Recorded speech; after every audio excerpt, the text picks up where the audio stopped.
ভয় পেলে শরীরে কাঁটা দেয় কেন? হঠাৎ করে লোম দাঁড়িয়ে যায় কেন জানেন?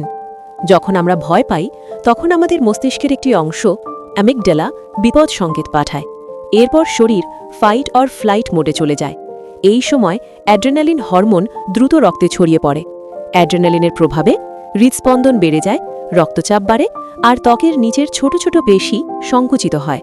এই পেশিগুলো লোমের গোড়ার সাথে যুক্ত থাকে। পেশি সংকুচিত হলে লোম সোজা হয়ে দাঁড়িয়ে যায়। এটাকেই আমরা বলি গায়ে কাটা দেওয়া। বৈজ্ঞানিক নাম পাইলো ইরেকশন।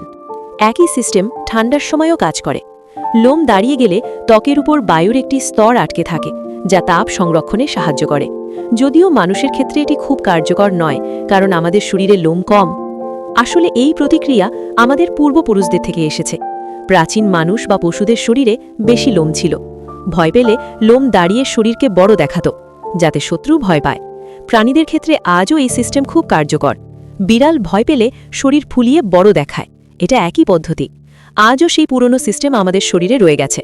ভয়ের সময় শুধু লোমই দাঁড়ায় না, শরীরের পুরো স্নায়ুতন্ত্র যুদ্ধের প্রস্তুতি নেয়। তাহলে বুঝলেন, ভয়ের সময় শরীর আসলে নিজেকে রক্ষা করার প্রস্তুতি নেয়।